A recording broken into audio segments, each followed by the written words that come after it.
ప్రియమైన దేవుని బిడ్డలారా, యేసయ్య నామములో హృదయ అంతరంగం నుంచి మీకు శుభవందనాలండి. ఇర్మియా ప్రవక్త గ్రంథం 30వ అధ్యాయం 16వ వాక్యాన్ని చదువుకుని ఈ రోజు కొరకు మనము ప్రార్థన చేద్దాం. నిన్ను మృంగు వారందరూ మృంగివేయబడుదురు, నిన్ను బాధించు వారందరూ ఎవడునూ తప్పకుండా చెరలోనికి పోదురు.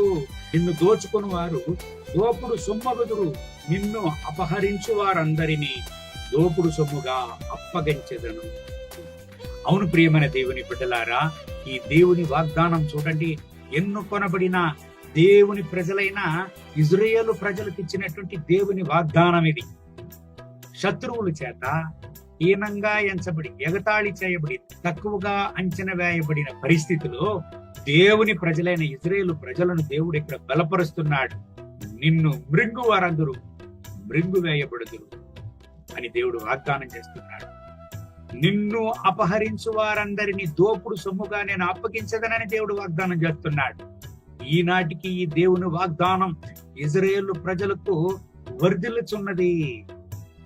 అవునండి, అనేక సంవత్సరాలుగా దేవుని ప్రజలైన ఇజ్రాయేలు ప్రజలు బాధింపబడిన, ఇజ్రాయేలు ప్రజలు అనేక పోరాటాలను, ఉపద్రవాలను అనుభవించిన దేవుడు మాత్రం వాళ్ళని బలపరుస్తూ, హెచ్చిస్తూ, ఆశీర్వదిస్తూనే ఉన్నాడు. 2వ ప్రపంచ యుద్ధములో హిట్లరు 60 లక్షల మందిని చంపేశాడంట. అంటే దేవుని బిడ్డలారా, అంతటితో ఆ యూద సంతతి పోయినది, నశింపబడిపోయినది అని అందరూ అనుకున్నారు. లేదండి, ఈనాటికి చూసిన ఈ ప్రపంచంలోనే ఆశీర్వదింపబడిన దేవుని ప్రజలుగా వాళ్ళను దేవుడు సాక్ష్యంగా నిలిపి ఉన్నాడు. అవును దేవుని బిడ్డలారా, కారణమేమండి? దేవుని యొక్క వాగ్దానపు యొక్క శక్తి. అదే అండి, ఈ ఉదయకాల సమయంలో ఈ దేవుని వాగ్దానాన్ని మీరు ఉంటున్నారు. మీరు దేవుని చేత అంగీకరింపబడిన వారా? దేవుని చేత ఎన్నుకొనబడిన వారా? అయితే మీరు దేవుని వాగ్దానానికి సొంతము. ఈ వాగ్దానం మీకును సొంతమండి. మిమ్మల్ని సంహరింపబడువారు సంహరింపబడుదురు, మిమ్మల్ని మృంగజూడువారు మృంగివేయబడుదురు. దేవుడు మిమ్మల్ని చేయవదలడండి.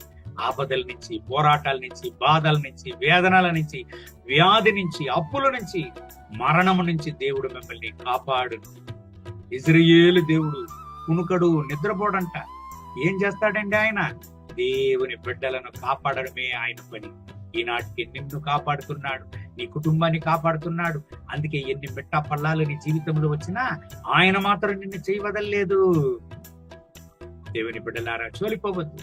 ఎటువంటి పరిస్థితి వచ్చినా నిన్ను దేవుడు చేయవదలడు. ఎటువంటి పోరాటం వచ్చినా దేవుడు నిన్ను చేయవదలడు. నీ తోగుడు ఉండును, నిన్ను కాపాడును, నిన్ను ఆశీర్వదించును, నిన్ను హెచ్చించును, జీవంగల సాక్ష్యంగా నిన్ను నిలుపును. ఈ దేవుని వాగ్దానం ప్రకారం మిమ్మల్ని ఆశీర్వదించి ఈ రోజంతా ఆయన నడుపును గాక. కళ్ళు మూసి ప్రార్థన చేద్దామా? మహోన్నతమైన ప్రభువా, ఈ ఉదయకాల సమయంలో నాతో ఏకీభించి ప్రార్థన చేసి ఈ దేవుని బిడ్డల కొరకు ప్రార్థన చేస్తున్నాను. వీళ్ళను ఆశీర్వదించండి, రక్తపోట్లో దాచుకోండి, వీళ్ళను దీవించండి నాయనా. మీ మహోన్నతమైన ప్రసన్నత వీళ్ళపై దిగివచ్చును కాక. నాయనా, వీళ్ళు వెళ్ళు మార్గము ఎటువంటి పోరాటం ఉండినా, ఎటువంటి ఆపదలు విపదలు ఉండినా ఈ బిడ్డల్ని కాపాడండి. వీళ్ళ జీవిత ప్రయాణంలో వీళ్ళు చోలిపోక, వెనుదిరిగిపోక, మీ కొరకే గొప్ప జీవంగల సాక్ష్యంగా నిలిచే దేవుని బిడ్డలుగా వీళ్ళను బలపరచండి, దృఢపరచండి నా రక్షక. ఇర్మియా 30వ అధ్యాయం 16వ వాక్యం ప్రకారం వీళ్ళను కాపాడండి నాయన. రక్తపు కోటలో దాచుకోండి, మీ ప్రసన్నతతో నింపి నడపండి. మహిమ ఘనత స్తుతి మీకే. యేసయ్య నామములో వేడుకుంటున్నాం మా ప్రియ పరలోకపు తండ్రి. ఆమేన్, ఆమేన్.